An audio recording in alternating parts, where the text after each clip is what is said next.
बुरा जो देखन मैं चला, बुरा न मिलिया कोई, जो मन झाका आप ना, मुंह से बुरा ना कोई कबीरा, मुंह से बुरा ना कोई। दुनिया में ऐसा कोई काम नहीं है जो आप नहीं कर सकते। बस आपको अपने अंदर ये इच्छा लेकर आनी है कि आपको ये काम करना है। क्योंकि जब आप अपने अंदर ऐसी इच्छा लेकर आते हैं तो परमपिता परमात्मा भी आपके कामों में आपका साथ देते हैं और आपके काम जादुई रूप से होने लगते हैं।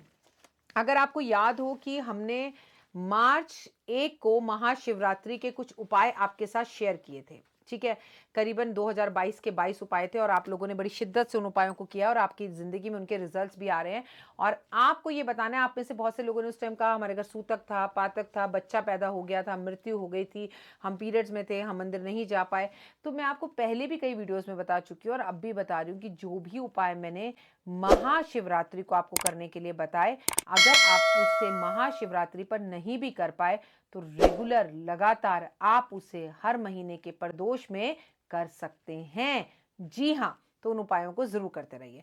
आज मैं आपसे बात करूंगी, 28 मार्च को एकादशी है, एकादशी की। फिलहाल सबसे पहले बात कर लेते हैं बिलीव इन कर्मा।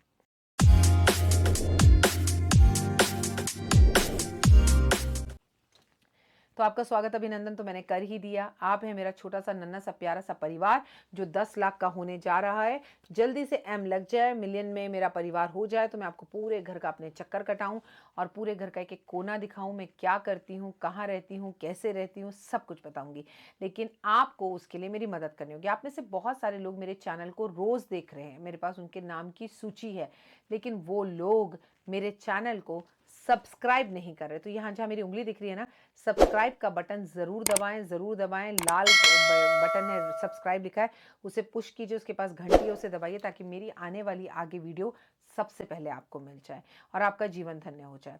एकादशी है और एकादशी पर क्योंकि 28 मार्च की एकादशी है तो मैं आपको क्लियर कर दूं कि इसके बाद 2 दिन 3 दिन बाद विक्रम संवत यानी कि हमारा नव वर्ष शुरू हो रहा है। तो हमारे देखा जाए तो हिंदू धर्म के संवत विक्रम संवत की आखिरी एकादशी है।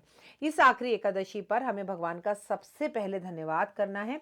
विशेषकर हमें हनुमान जी का धन्यवाद करना है कि क्योंकि ये वर्ष जो था वो मंगल का वर्ष था और आने वाला जो वर्ष है वो शनि का वर्ष है और जो गुरु है वो जो राजा है वो शनि है और जो मंत्री है वो गुरु है। तो अगर हम भगवान का थैंक यू बोलकर अपने वर्ष की शुरुआत करते हैं तो यकीनन आप यकीन मानिए कि हमारा आने वाला वर्ष सही होता है, बढ़िया होता है और विक्रम संवत आने वाले टाइम में हमें बहुत कुछ देगा। तो हमें सबसे पहले भगवान का थैंक यू बोलकर शुरुआत करनी है। आज आप अपने नाम की माला भगवान को अर्पण जरूर करें। किस नाम की? राम नाम की, अपने नाम की नहीं। आज आपको क्या करना है कि आपको राम नाम लिखना है। राम नाम लिखिए 108 बार, 2 बार, 5 बार, 10 बार, 11 बार, 21 बार, आपकी मर्जी। और उसे मूली से बांधकर आज आप शंकर भगवान के मंदिर में और हरि विष्णु के मंदिर में ये राम नाम की माला अर्पण कर कर आएं। इससे आपको बहुत फायदा होगा क्योंकि आज दिन है सोमवार का और शंकर भगवान की विशेष कृपा आप पर होगी। नहीं तो आज आप कम से कम 108 नहीं तो 8 बेलपत्र लिखकर, चंदन से बेलपत्र पर राम लिखकर शंकर भगवान पर अर्पण जरूर करें। लक्ष्मी नारायण को आज गुलाब के फूलों की माला अर्पण जरूर करें आप। और इसके साथ साथ लक्ष्मी जी को विशेषकर गुलाब के फूल के साथ गुलाब का इत्र अर्पण करें। हरि विष्णु के दर्शन करने से आपका जीवन आज धन्य हो जाएगा।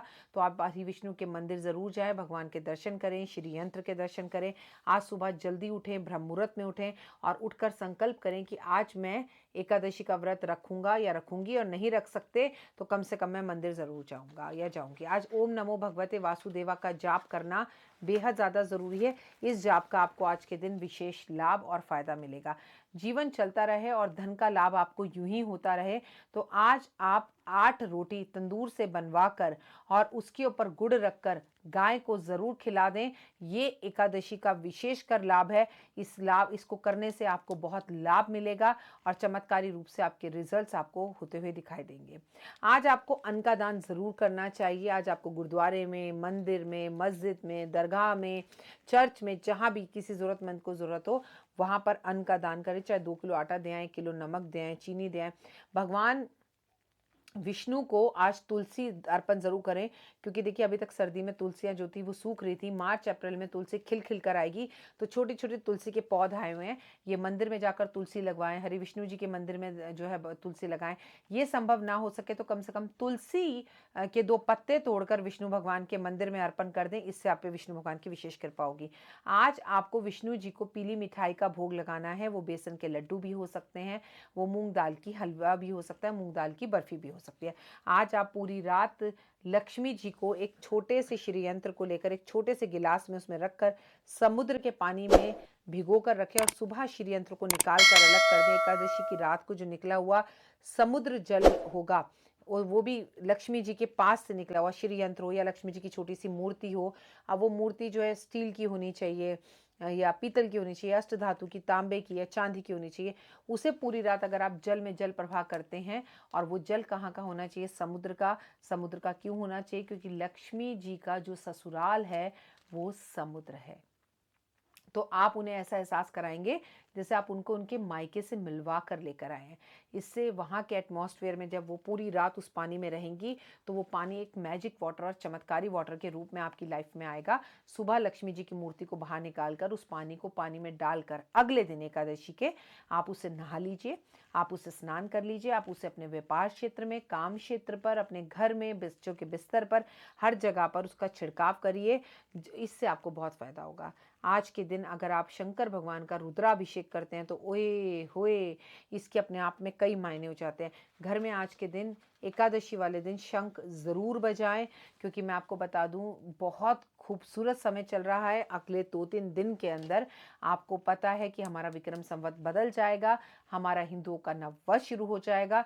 तो जाते जाते आखिरी सोमवार में साल के, या मैं यूँ कहूँ कि साल के आखिरी एकादशी पर भगवान का धन्यवाद करना, भगवान का शुक्रिया अदा करना बेहद ज़्यादा ज़रूरी है, जिससे आपके और हमारे जीवन में लाभ हो और फ़ायदा होता हुआ दिखाई दे। और अब अगर आपसे कुछ बात करूं, जैसे मैंने आपसे कहा कि आपको जो भी उपाय करने हैं आप सबको एकादशी और महाशिवरात्रि पर करने वाले उपायों को किसी भी सोमवार वाले दिन, किसी भी प्रदोष में या किसी भी एकादशी वाले दिन दोबारा दोहरा सकते हैं। अगर आप ऐसा करेंगे तो आपकी सभी इच्छाएं पूर्ण होंगी।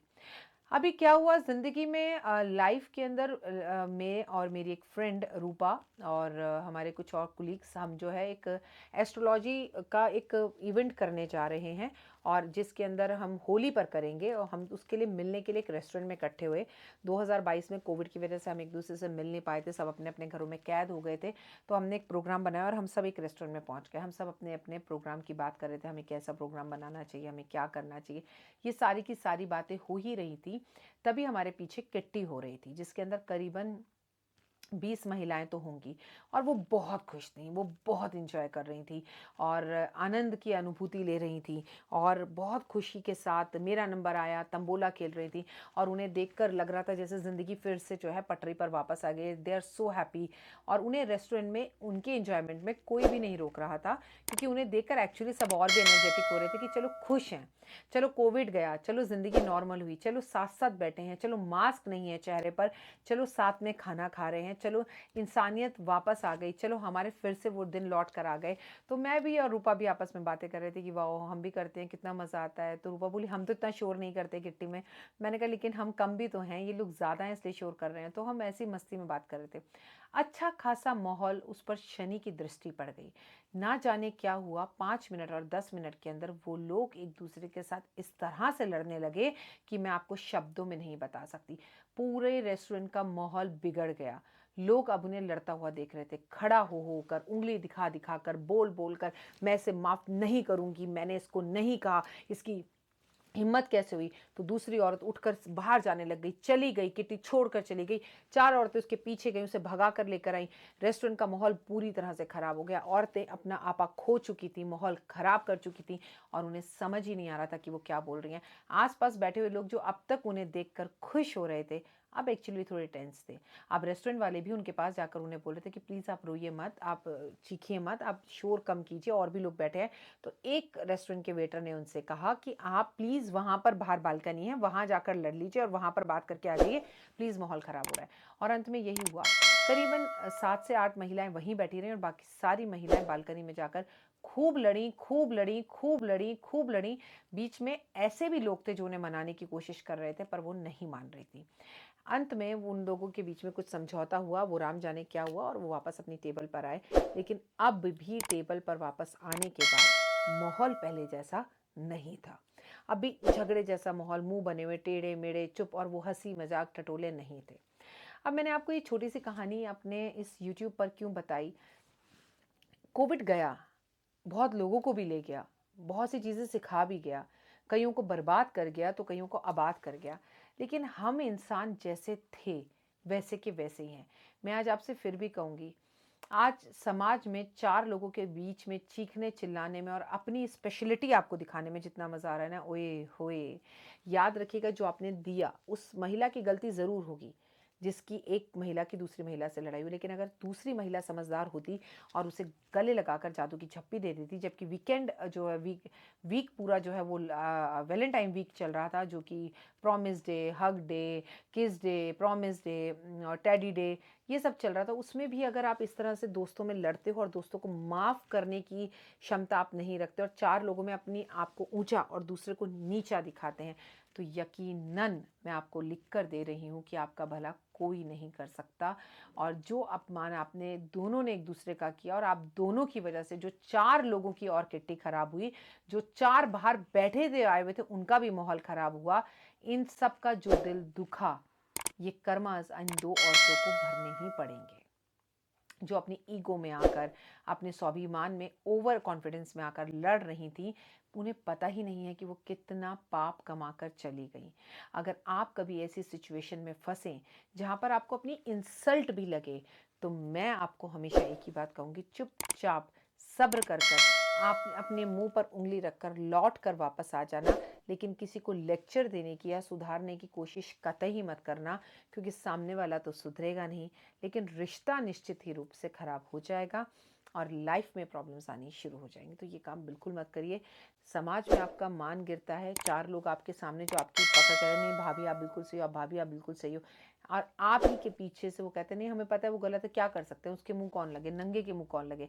ऐसी ही बातें खाना लेते वक्त, क्योंकि वहाँ बुफे सिस्टम था, औरतें उन्हीं के ग्रुप की कर रही थी। जो औरतें एक को सही कह रही थी, वो पीछे से उन दोनों को ही गलत कह रही थी। तो आपके सामने दुनिया आपकी, आपके पीछे से आपकी नहीं है। आप दोनों को लड़कर कुछ नहीं मिला, जगहसाई मिली, बदनामी मिली, समाज में इतने सारे पाप टोकरे जो आप कमा कर घर लाई, सो अलग। इंसान वही जो झुक जाए, इंसान वही जो माफ़ करना जाने। वो कहते हैं ना, बड़ा हुआ तो क्या हुआ, जैसे पेड़ खजूर, पंछी को छाया नहीं, फल लागे अति दूर। तो अब थोड़ा सा झुकना सीखेंगे तो बेहतर रहेगा। उम्मीद है कि आप एकादशी का व्रत रखें, आप प्रदोष का व्रत रखें, लेकिन जब तक आपका स्वभाव अच्छा नहीं होता, ये सब कुछ ज़ीरो है। तो इसलिए अपने स्वभाव को अच्छा और बेहतर और बेहतरीन करिए, बढ़िया कीजिए। फिलहाल मुझे दीजिए इजाज़त। अपना और अपनों का रखिएगा खास ध्यान। इंस्टाग्राम, फेसबुक, यूट्यूब और बिलीव इन कर्मा पे 5 मिनट स्टोरी पर मुझे फॉलो ज़रूर कीजिएगा। कोई गलती हो जाए तो माफ़ कीजिएगा। जय माता दी।